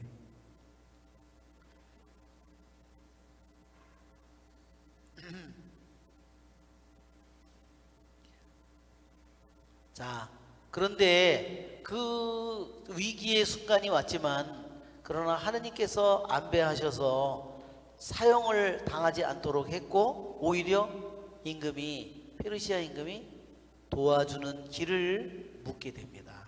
자, 그래서 이제 예루살렘에 가게 되는데 11절에, 2장 11절에 보면, 나는 예루살렘에 이르러 사흘을 머물렀다. 그런 다음 나는 밤에 일어나 몇 사람만 데리고 나섰다. 나의 하느님께서 내 마음을 움직이셔서 예루살렘을 위하여 무엇을 하도록 하셨는지 나는 그때까지 아무에게도 알리지 않았다. 그리고 짐승은 내가 타는 것만 끌고 나왔다. 이렇게 나는 밤에 계곡문으로 나가 용샘을 지나 거름문까지 가면서, 자 보세요. 어때요?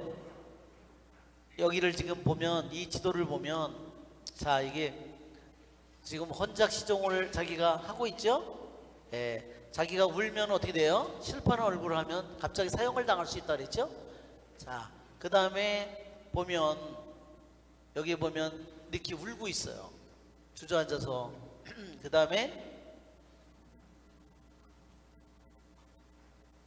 다음에 예루살렘에 가가지고 3일 동안을 조용히 있은 다음에 어떻게 했어요? 다 무너진 예루살렘의 성에 와서 계곡문에서 나와서, 자 보세요. 계곡문에서 나와가지고 어때요?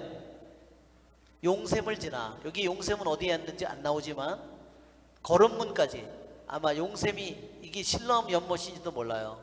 그 다음에 여기 보면, 여기 뭐가 있어요? 거름문. 이 거름문까지 가면서 무너진 예루살렘 성벽과 불에 탄 성문들을 살펴보았다. 그러니까 요 사이에 오면서도 이 성벽들이 다 무너지고 뭐 불타고 이 모습을 살펴본 거예요. 나는 계속해서 샘문과 임금 못으로 갔는데, 샘문, 여기 샘문이 여기죠? 돌아서 여기까지 와서 더 임금의 못으로 갔는데 내가 탄 짐승이 더 나아갈 길이 없었다. 예, 그러니까 여기서부터는 더 이상 갈 길이 아예 없어요. 그죠? 너무너무나 참혹한 모습이에요. 그러니 그가 왜 성전 봉헌식을 이렇게 했는지 여러분 이해가 되시죠?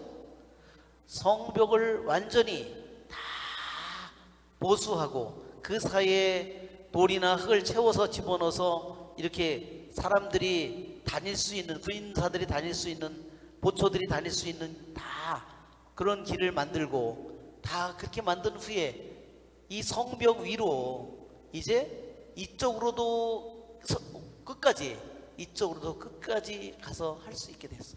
이제 자기가 더 이상 갈 수 없는 이것은 뭐예요? 정말 너무나 황폐해진 모습이죠. 이것은 예루살렘의 성이 무너진 이 모습은 결국은 예루살렘의 성은 우리들의 모습을 가리킵니다. 이것은 몇천 년 전에 지금으로부터 2000 적어도 500 여기 보면 한 450년경이죠. BC 450년기니까 2450 그때의 이야기이지만 사실 이 성경의 예루살렘의 성의 이야기는 우리들 한 사람 한 사람이 예루살렘의 성이죠. 하느님의 성전이기 때문에.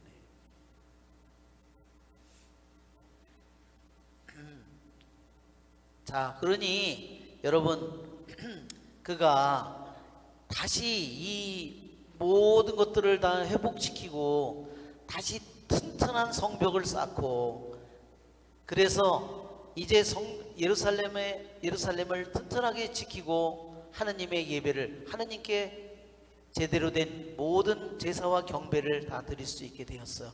그러니 그들의 기쁨이 이 느헤미야의 기쁨과 에즈라의 기쁨이 얼마나 컸겠는지 여러분 상상이 되죠? 그러니까 더 이상은 가서 막 갈 길이 없는 정말 막막한 이런 상황이었는데 이제는 어때요? 찬양대와 사제들과 레위와 이 사람들이 이렇게 할 수 있는 거고요. 또 하나는 뭐냐면요. 또 하나는 뭐가 있냐면 2장 17절 성벽 복구를 결정하다.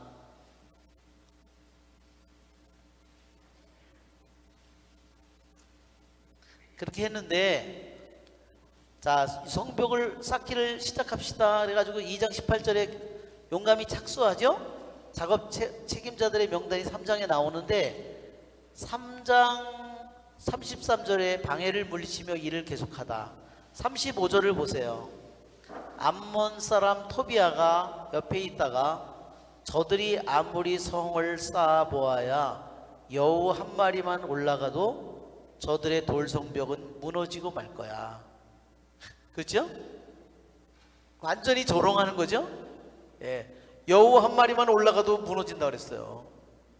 근데 지금 몇 명이 올라갔어요? 예. 또 여우보다 가벼운 사람들만 올라갔나 봐. 예, 유다의 수령들하고 뭐 사제들과 성가대와 레위와 뭐 수많은 사람들이 저기에 올라가서 저기 가서 지금 행렬을 하고 있습니다.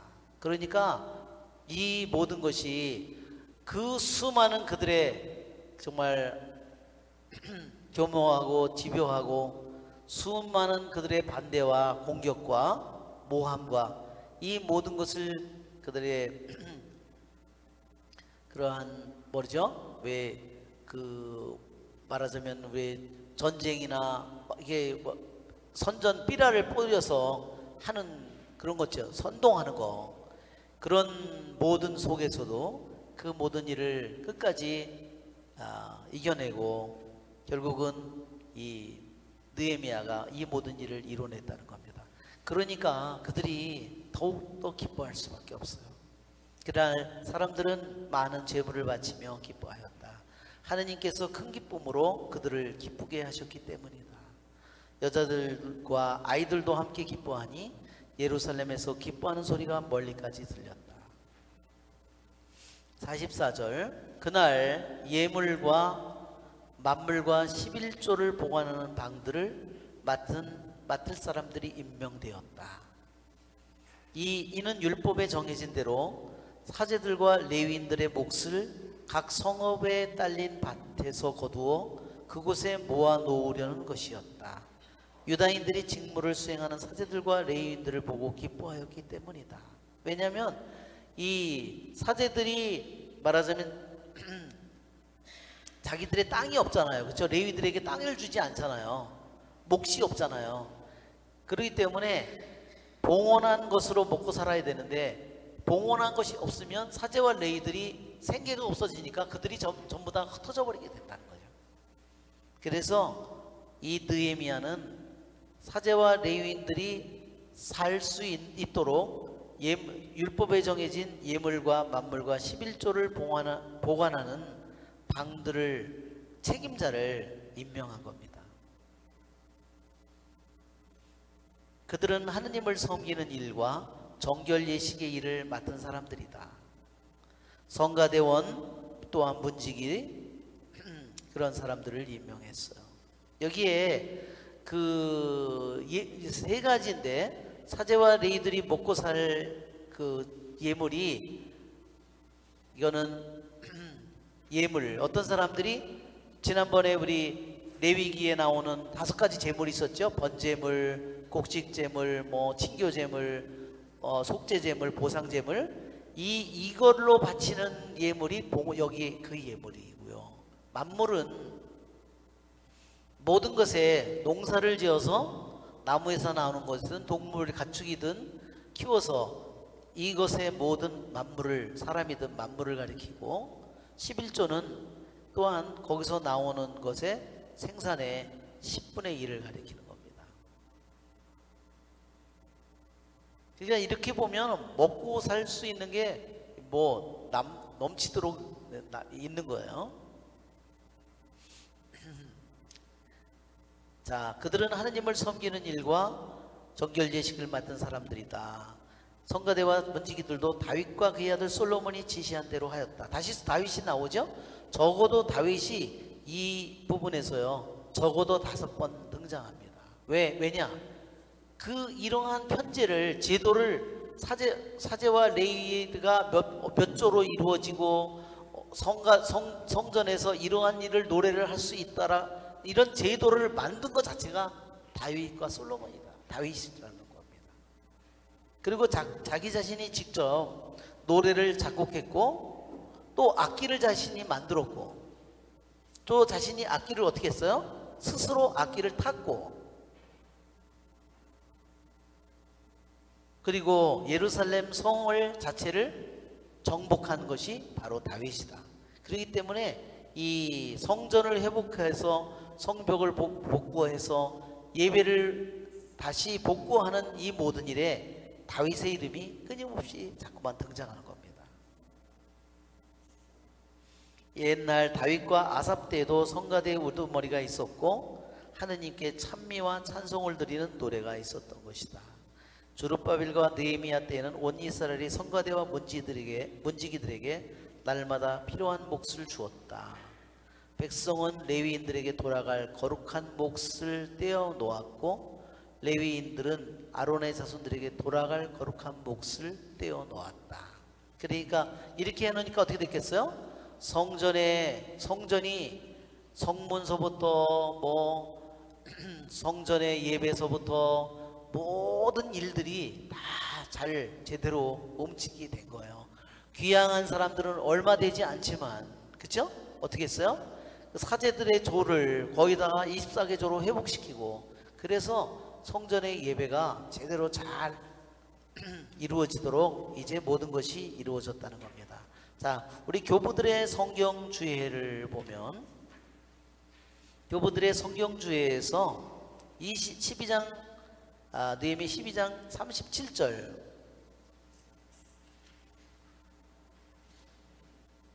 여기 보면 38절 한번 읽어볼까요? 둘째 찬양대는 왼쪽으로 갔다. 나는 백성의 절반과 더불어 성벽 위로 그 뒤를 따라 가마탑 위로 넓은 성벽까지 갔다. 예, 여기 가마탑 위다. 그러니까 이 가마가 무슨 가마라 그랬어요? 빵가마라 그랬죠? 예, 가마탑. 이게 불가마 탑이에요. 이게.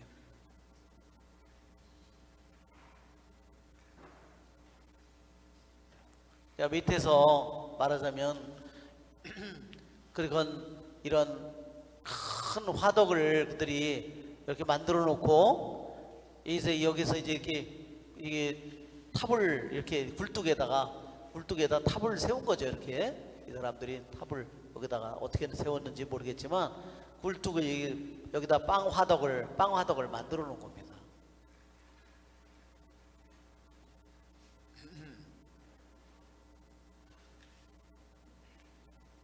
이 교부들은 이 빵 화덕을 뭐라고 얘기했냐?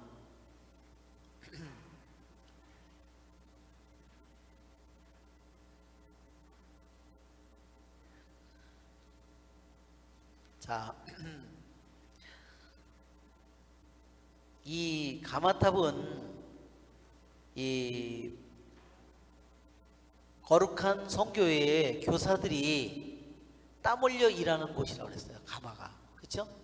가마가 땀 흘려, 가마에서 불을 떼거나 그러면은 땀을 흘리게 되겠죠?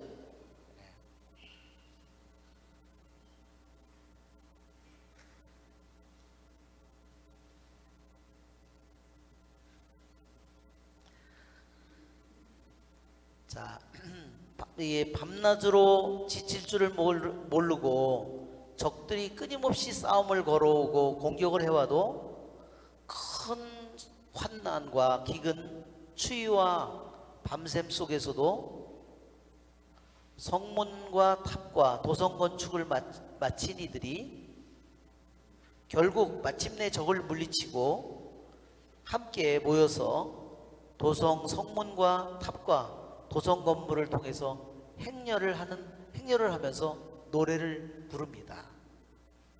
수금을 타고 비파를 타고 신발을 울리면서 그들이 나팔을 불면서 하느님께 찬미를 드립니다.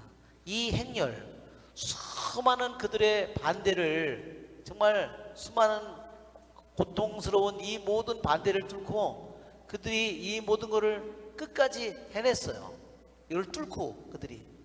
그러면서 이들이 지금 이 찬양의 행렬을 지금 하고 있는 거잖아요.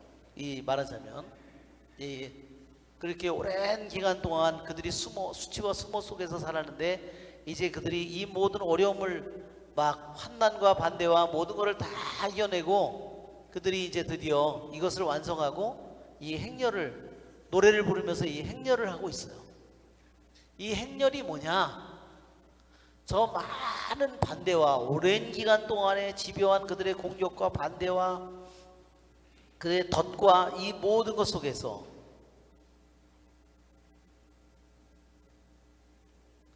이게 바로 우리들도 영적인 건물인 우리 교회 안에서 이것이 우리들에게 다가오는 일이라는 겁니다. 그렇죠? 에즈라, 느헤미야, 다른 사제들, 레위들이 그 수많은 어려움을 겪으면서 이거를 뚫고 나와서 결국은 성벽을 완성하고 성문을 완성하고 탑을 완성해서 지금 승리의 행렬을, 하느님께 찬미의 행렬을 하는데 이것이 바로 우리들이 장차 가야 될 우리들의 모습이다. 우리들도 우리들도 성교회 안에서 우리들도 이러한 수많은 싸움과 시련을 겪어내야만 우리들도 언젠가는 그 승리의 노래를 부르게 될 것이다. 승리의 개선 행진을 하게 될 것이다.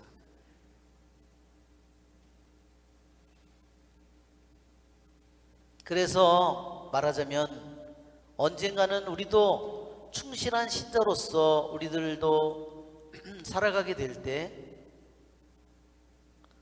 최후의 심판이 다가올 때 우리들도 일꾼들을 불러 모으고 내가 주님을 위해서 얻은 백성들을 데리고 천상의 예루살렘으로 들어가게 될 것이다. 그렇죠? 여기 그들이 예루살렘 성으로 들어가죠? 들어가는 것처럼.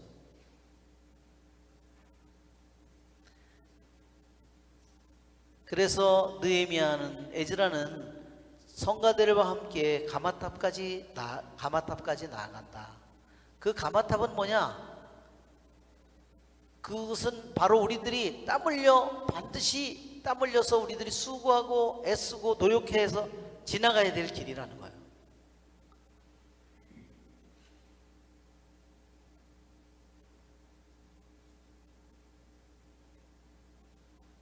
거기에 있는 빵은 뭐냐?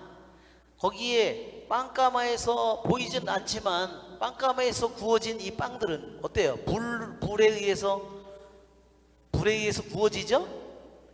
이것은 바로 우리들의 영혼의 내적인 영혼의 모습을 의미한다. 우리들도 어때요? 수많은 어려움과 환난과 시련 속에서 시련의 불길로 우리들도 달궈지죠? 여기에 구워진 벽난로, 이 가마 안에서 구워진 빵들은 뭐냐? 사랑의 불로 강해진 신자들의 마음의 내적인 헌신이라. 그러니까 이 가마 안에서 구워진 빵, 그것은 빵은 결국은 뭐를 의미하냐면요, 충실한 사랑의 불로 구워지는, 사랑의 불로 구워지는 충실한 신자들의 마음이에요. 그 사람들이 하는 마음이고 그 사람들의 내적인 봉헌이에요. 무슨 말인지 아시겠죠? 예. 그 불가마 속에서, 뜨거운 불 속에서 구워지고 있는 빵들, 그것은 우리들 한 사람 한 사람의 영혼을 의미하는 겁니다. 사랑의 불로 구워지는 충실한 신자들의 마음, 그들의 내적인 헌신. 저희가 우리 교부들이 이거를 이렇게 해석했어요. 정말. 예. 그러니까 예수님도 우리에게 빵으로 오시잖아요, 그렇죠? 예. 그래서 오븐 안에서 가마 안에서 빵들이 구워지듯이 신자들의 마음도 내적인 사랑의 불로 항상 타올라야 된다. 그래서 덕의 행동과 말을 낳아야 된다 그랬어요. 덕의 행동과 말을 우리들도 낳아야 된다. 덕스러운 행동과 말하자면 말을 우리들도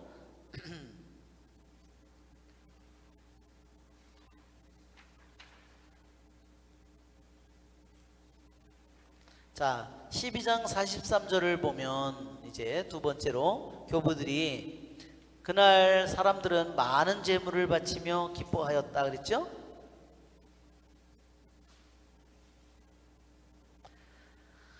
자, 성배단은 이렇게 얘기했어요. 뽑힌 사람들은 주님께 찬미의 노래를 바치리라 그랬어요.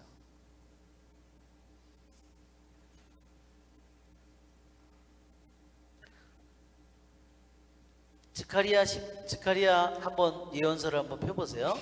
구약의 예언서 중에서 스가랴는 뭐 거의 끝입니다. 그 중에서 스가랴 예언 중에서도 제일 마지막 14장.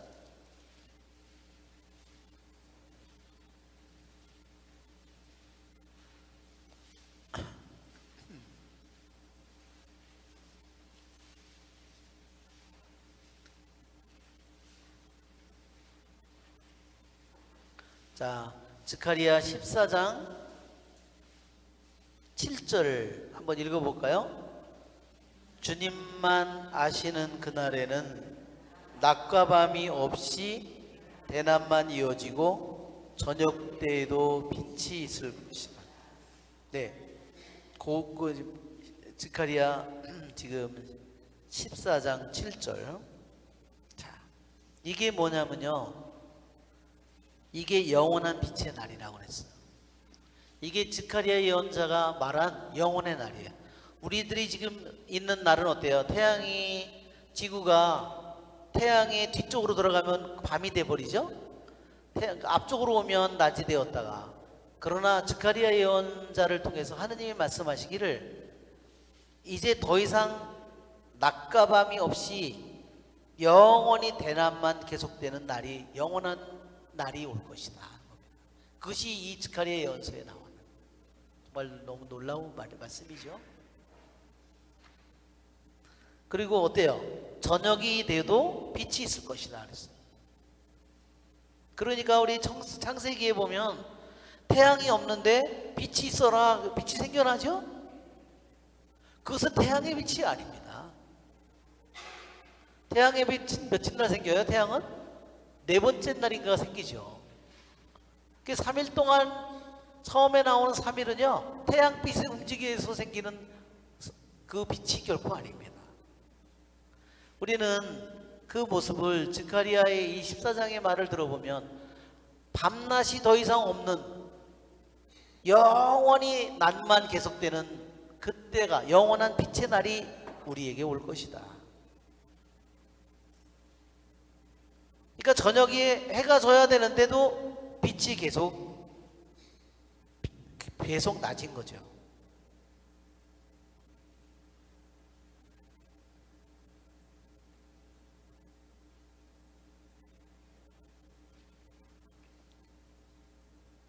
예, 그러니까 이 베다성이는 뽑힌 자는 영원한 날에 언제나 주님께 찬미의 노래를 바치리라는 겁니다.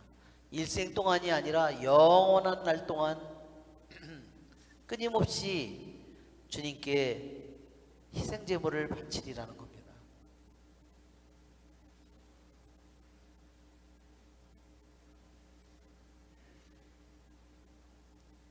자, 시편 116편을 한번 또 펴보세요. 시편 116편.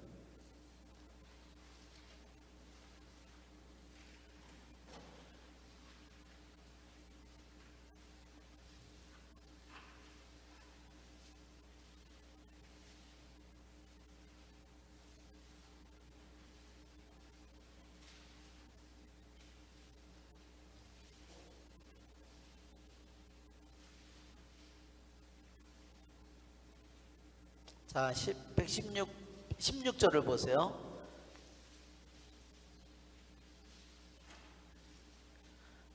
116편 16절에 아 주님, 저는 정녕 당신의 종, 저는 당신의 종, 당신 여종의 아들, 당신께서 저의 사슬을 풀어주셨습니다. 당신께 감사의 제물을 바치며 주님의 이름을 받들어 부릅니다. 예, 이 느헤미야, 에즈라와 함께 이스라엘 백성이 수많은 사슬을 부수고 그들의 모압족, 암몬족, 필리스틴족, 무슨 에돔족, 이 모든 사람들의 그 사람들의 공격과 그 사람들의 방해와 그 사람들의 그 수많은 수치와 모욕 속에서도 그들은 그 모든 것을 이겨냈어요. 그것이 바로 당신께서 저의 사슬을, 저의 멍에를 부수셨습니다. 그래서 당신께 감사의 제물을 바치며 주님의 이름을 받들어 부르게 된 이 시편의 말씀을 이루었다는 거죠.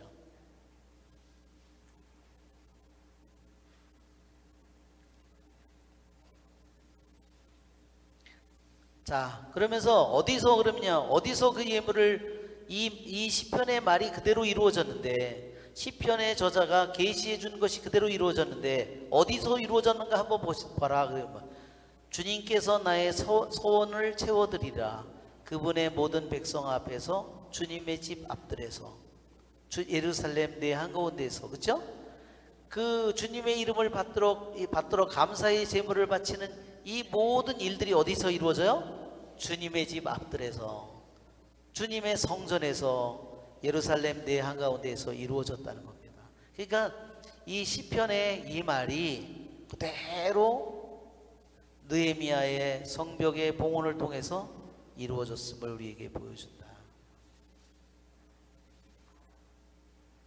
우리도 서원 제물을 시편의 모든 사람들이 지켜보는 가운데, 모든 백성 앞에서 우리들도 우리들의 이 세상의 생활을 마친 다음에 주님께 가면은 모든 천상의 모든 성도들이 지켜보는 가운데에서 우리들도 주님께 언젠가 감사의 찬미의 노래를 바치게 될 것이다.